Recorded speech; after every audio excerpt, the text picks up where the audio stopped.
Hello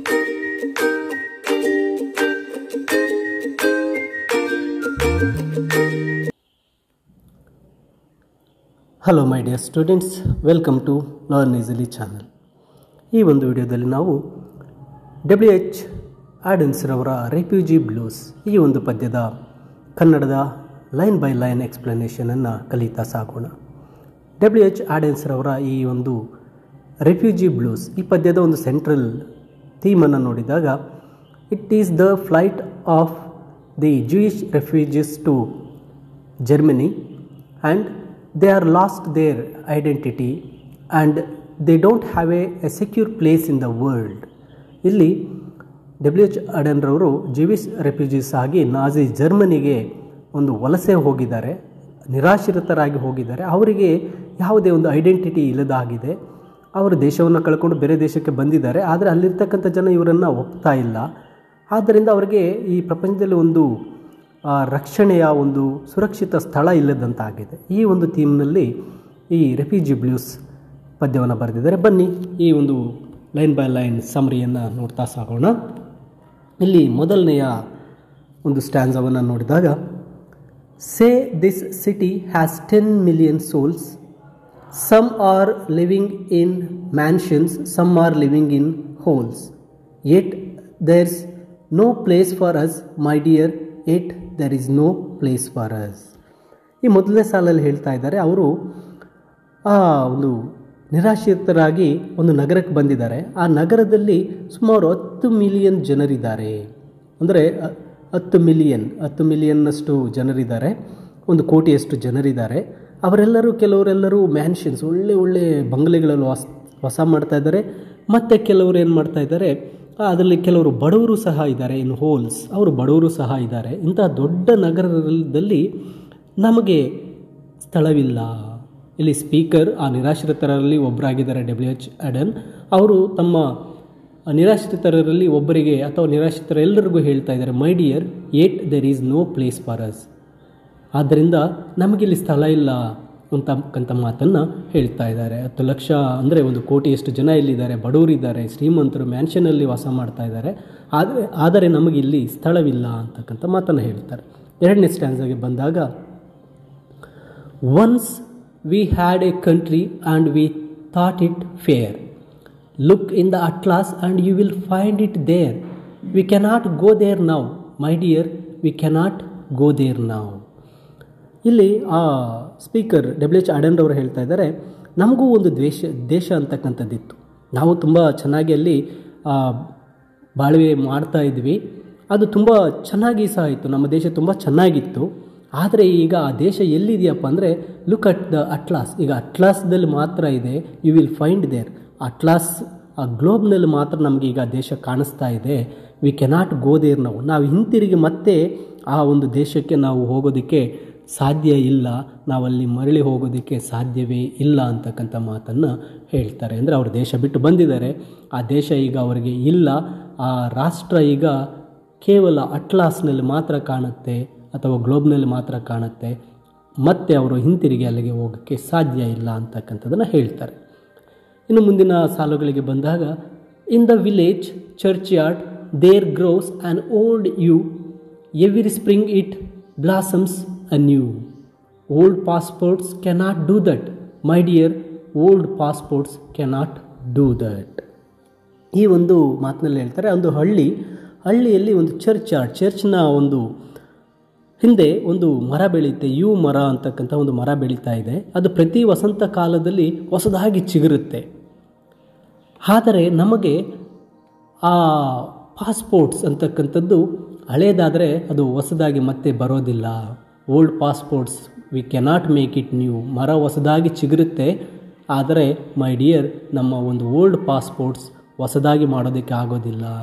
ನಮ್ಮ passports ಕತೆ ಮುಗಿದಿದೆ, ಅಂದರೆ ನಮ್ಮ ಐಡೆಂಟಿಟಿ ಅಂತಕ್ಕಂಥದ್ದು ಮುಗಿದಿದೆ ಅಂತಕ್ಕಂಥ ಮಾತನ್ನು ಹೇಳ್ತಾ ಇದ್ದಾರೆ. ಪಾಸ್ಪೋರ್ಟ್ಸ್ಗಳಿಗೆ ಎಲ್ಲ ವೇಸ್ಟ್ ಆಗಿದೆ. ಪ್ರಕೃತಿ ಹೊಸದಾಗಿ ಮರವನ್ನು ಚಿಗುರಿಸುತ್ತೆ, ನಮ್ಮ ಹಳೆ ಪಾಸ್ಪೋರ್ಟ್ಸ್ ಈಗ ಉಪಯೋಗಕ್ಕೆ ಬರೋದಿಲ್ಲ, ಹೊಸದಾಗಿ ಮಾಡೋಕ್ಕೆ ಸಾಧ್ಯ ಇಲ್ಲ ಅಂತಕ್ಕಂಥ ಮಾತನ್ನು ಹೇಳ್ತಾರೆ. ನಂತರ, the council banged the table and said, if you have got no passport you are officially dead, but we are still alive my dear, but we are still alive. ಇಲ್ಲಿ ಕೌನ್ಸಲ್ ಅಂದರೆ ಒಬ್ಬ ಮೇಯರ್, ಆ ನಗರದ mayor ಏನು ಮಾಡ್ತಾ ಇದ್ದಾನೆ, ಆ ಒಂದು ಸಭೆಯಲ್ಲಿ ಆ ಒಂದು ಟೇಬಲನ್ನು ಗುದ್ದಿ ಜೋರಾಗಿ ಹೇಳ್ತಾ ಇದ್ದಾನೆ, ನಿಮ್ಮ ಬರೀ ಪಾಸ್ಪೋರ್ಟ್ಗಳಿಲ್ಲ ಅಂದರೆ ನೀವು ಸತ್ತಂತೆ.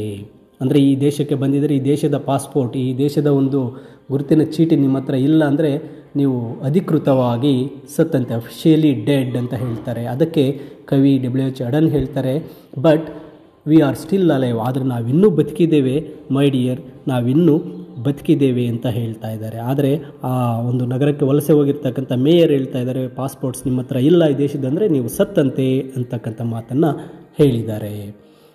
ನಂತರ WH ಅಡನ್ ರವರು ಹೇಳ್ತಾರೆ, went to a committee, they offered me a chair, asked me politely to return next year, but where shall we go today my dear, but where shall we go to day.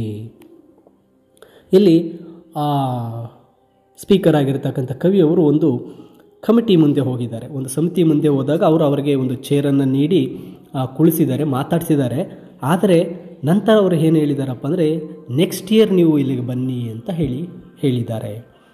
ಅಂದರೆ ಮುಂದಿನ ವರ್ಷಕ್ಕೆ ನೀವಿಲ್ಲಿ return ಬನ್ನಿ ಅಂತ ಹೇಳಿದ್ದಾರೆ, ಹೇಳಿ ನೀವಿನ್ನು ಹೋಗ್ಬೋದು ಅಂತ ಹೇಳ್ಬಿಟ್ಟಿದ್ದಾರೆ. ಆಗ ಕವಿ ಹೇಳ್ತಾ ಇದ್ದಾರೆ, where shall we go today, ನಾವು ಈಗ ಎಲ್ಲಿ ಬದುಕಬೇಕು, ಒಂದು ವರ್ಷದ ಪೂರ್ತಿ ನಾವೀಗ ಎಲ್ಲಿ ಬದುಕಬೇಕು my dear, where shall we go today, ನಾವು ಎಲ್ಲಿಗೆ ಹೋಗಬೇಕು. ಅಲ್ಲಿ ಅಧಿಕಾರಿಗಳು ಸಹ ಅವರನ್ನು ತುಂಬ ನಿರ್ಲಕ್ಷ್ಯದಿಂದ ನೋಡ್ತಾ ಇದ್ದಾರೆ, ಯಾರೊಬ್ಬರು ಸಹ ಅವರಿಗೆ ಸಹಾಯ ಮಾಡ್ತಾ ಇಲ್ಲ ಅಂತಕ್ಕಂಥದ್ದನ್ನು ಹೇಳ್ತಾ ಇದ್ದಾರೆ. ಮತ್ತು ಅವರ ಒಂದು ಜೀವನವನ್ನು ಬದುಕೋದಕ್ಕೆ ಇನ್ನೊಂದು ವರ್ಷಕ್ಕೆ ಮುಂದೂಡಿದ್ದಾರೆ ಅಂತಕ್ಕಂಥ ಮಾತನ್ನು ಹೇಳ್ತಾ ಇದ್ದಾರೆ. ನೆಕ್ಸ್ಟ್ ಸಾಲಿಗೆ ಬಂದಾಗ, came to a public meeting, the speaker got up and said, if we let them in, they will steal our daily bread. He was talking of you and me, my dear, he was talking of you and me. ನಂತರ ಅವರು ಒಂದು ಸಾರ್ವಜನಿಕ ಒಂದು ಸಭೆಗೆ ಬಂದಿದ್ದಾರೆ. ಆ ಸಭೆಯಲ್ಲಿ ಭಾಷಣಕಾರರು ಎದ್ದು ನಿಂತು ಹೇಳ್ತಾ ಇದ್ದಾರೆ, ನಾವು ಇವರನ್ನು ನಮ್ಮ ದೇಶದ ಒಳಗೆ ಬಿಟ್ಕೊಬಿಟ್ರೆ ಇವರು ಏನು ಮಾಡ್ತಾರಪ್ಪ ಅಂದರೆ, they steal our bread, daily bread, ನಮ್ಮ ಊಟವನ್ನು ಇವರು ಮಾಡೋಕ್ಕೆ ಶುರು ಮಾಡ್ತಾರೆ. And they are talking about you and me, ಅವರು ನಮ್ಮಗಳ ಬಗ್ಗೆ ಮಾತಾಡೋಕ್ಕೆ ಶುರು ಮಾಡಿಬಿಡ್ತಾರೆ. ಆದ್ದರಿಂದ ಇವರನ್ನು ನಮ್ಮ ಒಳಗಡೆ ಬಿಟ್ಕೊಳ್ಳೋದು ಬೇಡ ಅಂತಕ್ಕಂತಹ ಮಾತನ್ನು ಅವರು ಹೇಳ್ತಾ ಇದ್ದಾರೆ. ಅದಕ್ಕೆ ಕವಿ ಉತ್ತರಿಸಿ ಹೇಳ್ತಾ ಇದ್ದಾರೆ, ನಾವು ವಲಸಿಗರು ಈ ಒಂದು ಭಾಷಣವನ್ನು ಕೇಳಿದ ನಂತರ ಅವರು ಹೇಳ್ತಾ ಇದ್ದಾರೆ, ನಾವು ಅವರ ಬ್ರೆಡ್ಡನ್ನು ಕಸ್ಕೋತೀವಿ, ಅವರ ಜಾಬುಗಳನ್ನು ಕಿತ್ಕೊಬಿಡ್ತೀವಿ ಅಂತಕ್ಕಂಥ ಮಾತಿನಿಂದ ಅವರೇನು ಮಾಡ್ತಾ ಇದ್ದಾರೆ, ನಮ್ಮನ್ನು ಹೊರಗಡೆ ಹಾಕ್ತಾ ಇದ್ದಾರೆ. He was talking about you and me, ನಮ್ಮ ಬಗ್ಗೆನೇ ಅವರು ಮಾತಾಡ್ತಾ ಇದ್ದಾರೆ my dear, he was talking of you and me. ಅಂದರೆ ತನ್ನ ನಿರಾಶ್ರಿತರಿಗೆ ಹೇಳ್ತಾ ಇದ್ದಾರೆ, ಅವ್ರು ಮಾತಾಡ್ತಾ ಇರೋದು ನನ್ನ ನಿಮ್ಮ ಬಗ್ಗೆ, ನಾವು ಒಳಗಡೆ ಹೋದರೆ ಅವರ ಬ್ರೆಡ್, ಅವರ ಒಂದು ಊಟವನ್ನು ಕಿತ್ಕೋತೀವಿ, ಅವರ ಜಾಬುಗಳನ್ನು ಕಿತ್ಕೋತೀವಿ ಅಂತ ಅವರು ನಮ್ಮನ್ನು ಒಳಗಡೆ ಸೇರಿಸ್ತಾ ಇಲ್ಲ, ಅವರು ನಮ್ಮನ್ನು ದೂರ ತಳ್ತಾ ಇದ್ದಾರೆ ಅಂತ ಹೇಳ್ತಾರೆ. ಇನ್ನು ಮುಂದಿನ ಸಾಲಿಗೆ ಬಂದಾಗ, thought I heard the thunder rumbling in the sky, it was Hitler over Europe saying they must die. O we are in his mind my dear, O we were in his mind. ನಂತರ ಒಂದು ಆಲೋಚನೆ, ಅಲ್ಲಿ ದೂರದಲ್ಲಿ ಒಂದು thunder, ಗುಡುಗಿನ ಶಬ್ದ ಕೇಳ್ತಾ ಇದೆ. ಆ ಗುಡುಗು ಯಾರ್ದಪ್ಪ ಅಂದರೆ ಹಿಟ್ಲರ್ದು. ಆ ಹಿಟ್ಲರ್ ಏನಂತ ಹೇಳ್ತಾ ಇದ್ದಾನಪ್ಪ ಅಂದರೆ, ದೇ ಮಸ್ಟ್ ಡೈ, ಅವರು ಸಾಯಬೇಕು ಅಂತ ಹೇಳ್ತಾ ಇದ್ದಾರೆ. ಅವರಂದ್ರೆ ಯಾರಂದರೆ, we were in his mind, ಅವರು ಅಂತ ಇರ್ತಕ್ಕಂಥದ್ದು ನಮ್ಮನ್ನು, ನಾವು ಅವನ ಮೈಂಡಲ್ಲಿದ್ದೀವಿ, ಆ ಹಿಟ್ಲರ್ನ ಮೈಂಡ್ಗೆ ನಾವು ಬಂದುಬಿಟ್ಟಿದ್ದೀವಿ. ಆ ಹಿಟ್ಲರ್ ಹೇಳ್ತಾ ಇದ್ದಾನೆ, ದೇ ಮಸ್ಟ್ ಡೈ, ಅವರನ್ನು ಸಾಯಬೇಕು ಅಂತ ಹೇಳ್ತಾ ಇದ್ದಾರೆ. V were in his mind, ನಾವು ಹಿಟ್ಲರ್ನ ಒಂದು ಮೈಂಡ್ಗೆ ಸೇರಿಬಿಟ್ಟಿದ್ದೀವಿ, ಅವನು ನಮ್ಮನ್ನು ಸಾಯಿಸೋದಕ್ಕೆ ಹೇಳ್ತಾ ಇದ್ದಾನೆ. ಅಂದರೆ ಈ ಸಾಲಿನಲ್ಲಿ ಹಿಟ್ಲರ್ನ ದ್ವೇಷದ ಭಾಷಣ ಮತ್ತು ಆ ಕವಿ ಪ್ರೀತಿ ಪಾತ್ರರೆಲ್ಲರೂ ಸಹ ಹಿಟ್ಲರ್ನ ದ್ವೇಷಕ್ಕೆ ಗುರಿಯಾಗಿದ್ದೇವೆ ಅಂತಕ್ಕಂಥದ್ದನ್ನು ತಿಳಿಸ್ಕೊಡ್ತಾ ಇದ್ದಾರೆ. ನಂತರ, saw a poodle in a jacket fastened with a pin, saw a door opened and a cat let in, but they weren't German Jews my dear, but they weren't German Jews. ಇಲ್ಲಿ ಹೇಳ್ತಾ ಇದ್ದಾರೆ, ಒಂದು ಪಿನ್ನಿನಿಂದ ಜೋಡಿಸಿರ್ತಕ್ಕಂಥ ಒಂದು ಕೋಟನ್ನು ನಾನು ನೋಡ್ತಾ ಇದ್ದೇನೆ. ಅಂದರೆ ಆ ಶ್ರೀಮಂತರೆಲ್ಲ ಏನು ಮಾಡ್ತಾ ಇದ್ದಾರೆ, ಆ ಒಂದು ಕೋಟುಗಳನ್ನು ಧರಿಸಿದ್ದಾರೆ. ಅವರು ಬಾಗಿಲುಗಳನ್ನು ತೆರೆದು ಬೆಕ್ಕುಗಳನ್ನು ಮನೆ ಒಳಗಡೆ ಬಿಡ್ತಾ ಇದ್ದಾರೆ. ಆದರೆ ಅವರು ನಮ್ಮನ್ನು ಒಳಗಡೆ ಬಿಡ್ತಾ ಇಲ್ಲ. ಯಾಕಂದರೆ ನಾವು ಜರ್ಮನಿಯ ಒಂದು ಜ್ಯೂಸ್ ಯಹೂದಿಗಳಾಗಿದ್ದೇವೆ, ಇವರೆಲ್ಲ ನಾಜೀಸ್ ಆಗಿದ್ದಾರೆ, ಆದ್ದರಿಂದ ಅವರು ನಮ್ಮನ್ನು ಒಳಗಡೆ ಬಿಡ್ತಾ ಇಲ್ಲ. ಇಲ್ಲಿ ಆ ಜನರು ಮನುಷ್ಯರನ್ನು ಪ್ರಾಣಿಗಳಿಗಿಂತ ಕೀಳಾಗಿ ನೋಡ್ತಾ ಇದ್ದಾರೆ. ಆ ಪ್ರಾಣಿಗಳಿಗೆ ಹೆಚ್ಚು ಹಕ್ಕನ್ನು ಕೊಟ್ಟಿದ್ದಾರೆ, ಮನೆಯೊಳಗೆ ಬಿಟ್ಕೊಳ್ತಾ ಇದ್ದಾರೆ. ಆದರೆ ಮನುಷ್ಯರಾದ ನಮಗೆ ಈ ಒಂದು ಹಕ್ಕುಗಳನ್ನು ನೀಡ್ತಾ ಇಲ್ಲ, ನಮ್ಮನ್ನು ಮನುಷ್ಯರಂತೆ ಕಾಣ್ತಾ ಇಲ್ಲ. ಪ್ರಾಣಿಗಳಿಗಿರುವಷ್ಟು ಒಂದು ಅವಕಾಶ ನಮಗಿಲ್ಲೇ ಇಲ್ಲ ಅಂತಕ್ಕಂಥದ್ದನ್ನು ಹೇಳ್ತಾರೆ. ನಂತರ went down the harbour and stood upon the quay, saw the fish swimming as if they were free, only 10 feet away my dear, only 10 feet away. ಈ ಒಂದು ಸಾಲಿನಲ್ಲಿ ಹೇಳ್ತಾ ಇದ್ದಾರೆ, ನಾವು ಒಂದು ಬಂದರಿನ ದಡ ಅಂದರೆ ಒಂದು ನದಿಯ ದಡದಲ್ಲಿ ಬಂದರಿನ ದಡದಲ್ಲಿ ನಿಂತ್ಕೊಂಡಿದ್ದೇವೆ. ಆ ನಿಂತ್ಕೊಂಡು ನೋಡಿದಾಗ ಅಲ್ಲಿ ಮೀನುಗಳು ತುಂಬ ಫ್ರೀಡಮ್ ಇದೆ. ಆ ಮೀನುಗಳು ತುಂಬ ಫ್ರೀಯಾಗಿ ಅಲ್ಲಿ ಸ್ವಿಮ್ ಮಾಡ್ತಾ ಇದೆ, ಆ ನೀರಿನಲ್ಲಿದೆ.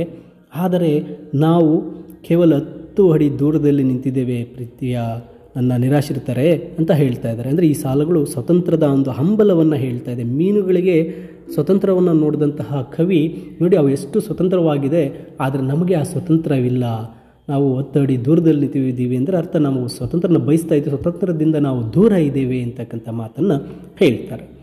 ನಂತರ walked through a wood, saw the birds in the trees, they had no politicians and sang at their ease, they weren't the human race my dear, they weren't the human race. ನಂತರ ಕವಿ ಹೇಳ್ತಾರೆ, ನಾವು ಕಾಡಿನ ಮೂಲಕ ನಡೆದುಕೊಂಡು ಬರಬೇಕಾದ್ರೆ ಅಲ್ಲಿ ಮರಗಳಲ್ಲಿ ಪಕ್ಷಿಗಳನ್ನು ನೋಡಿದ್ವಿ, ಪ್ರಾಣಿಗಳನ್ನು ನೋಡಿದ್ವಿ. ಅವರಿಗೆ ಯಾವುದೇ ರಾಜಕಾರಣಿಗಳಿಲ್ಲ. ಆ ಕಾಡಲ್ಲಿ ಅವರು ತುಂಬ ಒಂದು ಸ್ವತಂತ್ರದಿಂದ ಹಾಡ್ತಾ ಇದೆ, ತುಂಬ ಸ್ವತಂತ್ರದಿಂದ ಫ್ರೀಯಾಗಿ ಅವು ಇದ್ದಾವೆ. ಆದರೆ they are not human race, ಅವು ಮಾನವರಲ್ಲ. ನನ್ನ ಪ್ರೀತಿಯ ನಿರಾಶ್ರಿತರೆ, ಅವರು ಮಾನವರಲ್ಲ. ನೋಡಿ, ಪ್ರಾಣಿಗಳು ಪಕ್ಷಿಗಳಿಗೆ ಸ್ವತಂತ್ರ ಇದೆ, ನಮಗೆ ಸ್ವತಂತ್ರ ಇಲ್ಲ ಅಂತಕ್ಕಂಥದ್ದನ್ನು ಹೇಳ್ತಾ ಇದ್ದಾರೆ. ಪ್ರಕೃತಿ ಸರಳವಾಗಿ ಸ್ವಾತಂತ್ರ್ಯವನ್ನು ನೀಡಿದೆ, ಆ ಪಕ್ಷಿಗಳು ಪ್ರಾಣಿಗಳು ಆ ಸ್ವಾತಂತ್ರ್ಯವನ್ನು ಅನುಭವಿಸ್ತಾ ಇದೆ.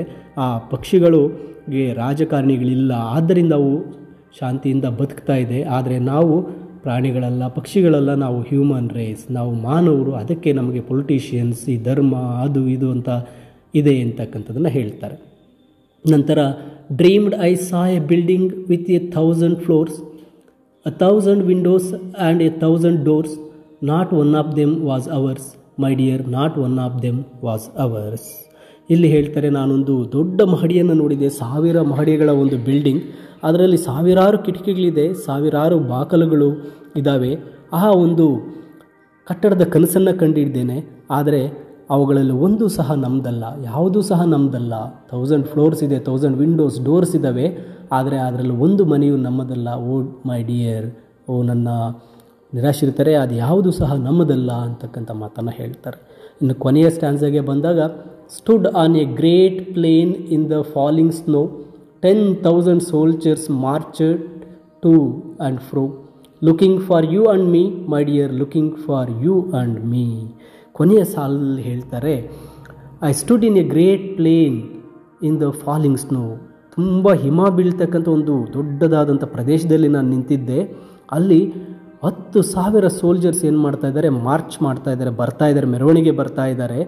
ಅವರು ಏನು ಮಾಡ್ತಾ ಇದ್ದಾರಪ್ಪ ಅಂದರೆ, they looking you and me, ಅವರು ನನ್ನ ಮತ್ತು ನಿಮ್ಮನ್ನು ಹುಡುಕ್ತಾ ಇದ್ದಾರೆ. My dears, they are looking for you and me, ಅವರು ನಿಮ್ಮನ್ನು ಹುಡುಕ್ತಾ ಇದ್ದಾರೆ. ಅಂದರೆ ಈ ಸಾಲಿನಲ್ಲಿ ನಿರಾಶ್ರಿತ ಮೇಲೆ ಎಷ್ಟು ಅಪಾಯ ಇದೆ ಅನ್ನೋದನ್ನು ಗಮನಿಸಬಹುದಾಗಿರುತ್ತೆ. ಇಲ್ಲಿ ಸೈನಿಕರು ಆ ಒಂದು ನಿರಾಶ್ರಿತರನ್ನು ಹುಡುಕ್ತಾ ಇದ್ದಾರೆ, ಯಾವಾಗ ಬೇಕಾದರೂ ಅವರನ್ನು ಹುಡುಕಿ ಸಾಯಿಸಬಹುದು ಅಂತಕ್ಕಂತಹ ಭಯವನ್ನು ಈ ಸಾಲುಗಳಲ್ಲಿ ವ್ಯಕ್ತಪಡಿಸ್ತಾ ಇದ್ದಾರೆ. ಅಂದರೆ ಒಬ್ಬ ನಿರಾಶ್ರಿತರು ಬೇರೊಂದು ದೇಶಕ್ಕೆ ಹೋದಾಗ ಅವರ ಪರಿಸ್ಥಿತಿ ಹೇಗಿರುತ್ತೆ ಅಂತಕ್ಕಂಥದ್ದನ್ನು ಈ ಪದ್ಯದ ಮೂಲಕ WH ಆಡನ್ ರವರು ವ್ಯಕ್ತಪಡಿಸಿದ್ದಾರೆ. ಮೈ ಡಿಯರ್ ಸ್ಟೂಡೆಂಟ್ಸ್, ನಿಮಗೆ ಈ ವಿಡಿಯೋ ಇಷ್ಟ ಆದಲ್ಲಿ ಲೈಕ್ ಮಾಡಿ, ನಿಮ್ಮ ಸ್ನೇಹಿತರಿಗೂ ಶೇರ್ ಮಾಡಿ, ಹಾಗೆ ಲರ್ನ್ ಈಸಿಲಿ ಚಾನಲ್ಗೆ ಸಬ್ಸ್ಕ್ರೈಬ್ ಮಾಡ್ಕೊಳ್ಳೋದನ್ನು ಮಿಸ್ ಮಾಡಬೇಡಿ ಅಂತ ಹೇಳ್ತಾ, ಹೆಚ್ಚಿನ ವಿಡಿಯೋಗಳಿಗಾಗಿ ತಪ್ಪದೆ ಲರ್ನ್ ಈಸಿಲಿ ಚಾನಲನ್ನು ನೋಡ್ತಾ ಇರಿ. ಎಲ್ಲರಿಗೂ ಧನ್ಯವಾದಗಳು. ಮುಂದಿನ ವಿಡಿಯೋದಲ್ಲಿ ಭೇಟಿ ಮಾಡೋಣ.